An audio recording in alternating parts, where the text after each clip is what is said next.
بیٹھا ہوا ہے، بالکل نوجوان ہے، نبی سے محبت بھری باتیں ہو رہی ہے۔ نبی کے پاس جب بھی کوئی بھی آتا نا، نبی پیار سے باتیں کیا کرتے تھے، نبی پیار سے باتیں کیا کرتے تھے، کبھی باتیں ہو ہی نہیں تھی۔ حضرت سیدنا جبرائیل علیہ السلام سدرۃ المنتہا سے پرواز کرتے ہوئے نبی کی بارگاہ میں پہنچے، سلام کیا، السلام علیکم یا رسول اللہ، اے نبی آپ پہ سلامتی ہو۔ اس کے بعد حضرت سیدنا جبرائیل علیہ السلام فرماتے ہیں، فرشتوں کے سردار فرماتے ہیں، یا رسول اللہ آپ جس سے باتیں کر رہے ہیں نا، یہ جوان تو کل ظہر بعد مر جائے گا، ظہر بعد اس کا انتقال ہو جائے گا۔ اللہ اکبر، نبی کو اتنا سننا تھا، نبی کی آنکھوں میں آنسو آ گئے، نبی کی آنکھوں میں آنسو آ گئے۔ نبی کی امتی اپنی امتی سے بڑا پیار کرتے تھے، ہمارے نبی بہت پیار کرتے ہیں اپنے تمام امتیوں سے، ہم سب بھی نبی کی امتی ہیں۔ قیامت تک جتنے لوگ سب نبی کی امت دو کیٹیگری ہے، ایک امت اجابت، ایک امت دعوت۔ جتنے لوگ نبی کی دعوت قبول کر لیے امت اجابت ہے، یعنی نبی کا کلمہ پڑھنے والے امت اجابت ہے، اور نبی کی دعوت عام ہے، جو لوگ قبول کریں گے امت اجابت میں آتے جائیں گے۔ تو اپنے نبی اپنی کلمہ پڑھنے والے سے بڑا پیار کرتے ہیں۔ نبی میٹھی میٹھی باتیں کر رہے تھے، یہ خبر سنے غمگین ہو گئے، ہے نا۔ اس کے بعد نبی صلی اللہ تعالیٰ علیہ وسلم اس پیارے صحابی سے پوچھتے ہیں، اچھا بتاؤ تمہاری خواہش کیا ہے؟ آخری کچھ خواہش ہوگی نا، اس نے بتایا کہ کل تمہارا انتقال ہونے والا ہے۔ پوچھا کہ اچھا بتاؤ تم اتنی عمر گزار چکا ہو، کوئی تو ہوگا تمہارے دل میں کوئی خواہش جو ابھی تک پوری نہیں ہوئی ہوگی؟ اس نے کہا یا رسول اللہ میں جوان ہوں، ہے نا، میں جوان ہوں مگر غریب ہوں، میرے پاس پیسہ نہیں ہے، میرے پاس دولت نہیں ہے، اور میرے دل میں دو خواہشیں رہی، دو خواہشیں رہی۔ نبی نے فرمایا اچھا بتا تمہاری دو خواہش کیا ہے؟ اس نے کہا یا رسول اللہ میری خواہش تو یہ تھی کہ کبھی میں حلوہ کھاؤں، کہیں نا سبحان اللہ، حلوہ کھاؤں۔ سمجھے وہ کون سا زمانہ تھا، حلوہ کھانے کے لیے لوگ یہ 25 سال پہلے حلوہ نہیں کھائے، آج ہم کو حلوہ اور سب کچھ مل رہا ہے پھر بھی ناشکری کرتے ہیں، سب کچھ ملنے کے باوجود ناشکری۔ وہ زمانہ تو حلوہ نہیں کھائے ہیں، نبی سے محبت بھری باتیں کر رہے۔ اچھا دوسری خواہش کیا ہے؟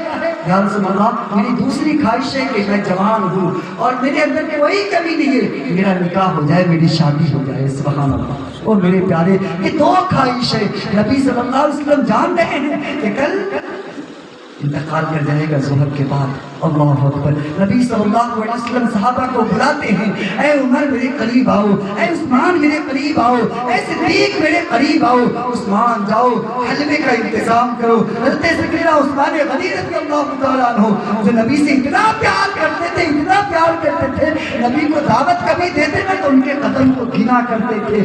نبی پوچھتے عثمان کیوں گنتے ہو؟ یا رسول اللہ جتنے قدم میرے گھر کی طرف جائیں گے میں اتنا غلام خرید کے آزاد کروں گا، میں اتنے غلام کو آزاد کروں گا، اس لیے گن رہا ہوں۔ میرے پیارے عثمان غنی کو اللہ نے دولت دی تھی تو اللہ کے راہ میں بہت خرچ کیا کرتے تھے۔ حلوہ کا انتظام کرو عثمان غنی رضی اللہ تعالیٰ عنہ حلوے کا انتظام کر رہے ہیں۔ بقیہ صحابہ کو کہتے ہیں جاؤ فلاں انصاری صحابی کے گھر جاؤ اور جا کر کے کہو کہ نبی نے فرمایا ہے کہ اپنی بیٹی کا نکاح میں اس نوجوان سے کر دے، ہے نا، اپنی بیٹی کا نکاح اس نوجوان سے کر دے۔ نبی کا حکم تھا، نبی کے ماننے والے کہاں تک انکار کرتے؟ میرے پیارے جانتے ہو نبی صلی اللہ علیہ وسلم صحابہ کو کام بانٹ دیے، جاؤ تم کپڑا خرید کے لاؤ، جاؤ تم ولیمے کا انتظام کرو، جاؤ تم کچھ لوگ جو آئیں گے ان کے کھانے کا انتظام کرو۔ میرے پیارے ایک صحابی سے کہا، انہوں نے کہا یا رسول اللہ میرا گھر خالی ہے، میں ان کو گھر دیتا ہوں۔ اللہ اکبر، میرے پیارے اس صحابی کے پاس گھر بھی نہیں تھا، جانتے ہو سارا انتظام ہو گیا، سارا انتظام ہو گیا۔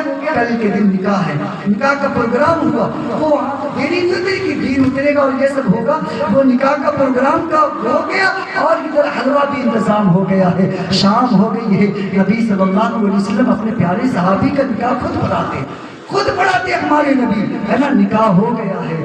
جانتے ہو میرے پیارے رات گزر گئی ہے، رات گزر گئی ہے، اور میرے پیارے جانتے ہو رات جب گزری نبی نے ڈیوٹی لگائی ایک صحابی کو، جاؤ اس صحابی کے گھر کے قریب رہنا، مگر اتنا قریب بھی نہ جانا کہ ان کے میاں بیوی کی گفتگو کو تم سنو، اس لیے کہ دوسروں کی گفتگو کو سننا یہ بہت بڑا گناہ ہے، بہت بڑا گناہ، جو آپس میں دو آدمی آپس میں بات کرے ان کی باتوں کو سننے کے لیے کان نہ رکھا کرو، ہے نا، کان نہ دیا کرو، اگر ان کو تم کو سنانا ہی ہوتا تو الگ کیوں بات کرتے ہیں نا، تو ان کی باتوں کو سننے کی کوشش نہ کیا کرو، یہ بہت بڑا گناہ ہے۔ میرے ملت کے نوجوانوں جان دو، نبی نے فرمایا کہ اس کے گھر سے دور رہا کرو، جو بھی معاملہ پیش آئے مجھے آ کر کے بتایا کرو، ظہر تک رہنا یا ظہر سے عصر تک رہنا ہے نا، عصر تک رہنا، عصر کے بعد جو بھی معاملہ ہو آ کر کے بتانا، اندر سے کیا آواز آ رہی ہے، رونے کی آواز آ رہی ہے، ہنسنے کی آواز آ رہی ہے، باتیں کرنے کی آواز آ رہی ہے، سب آ کر کے بتانا۔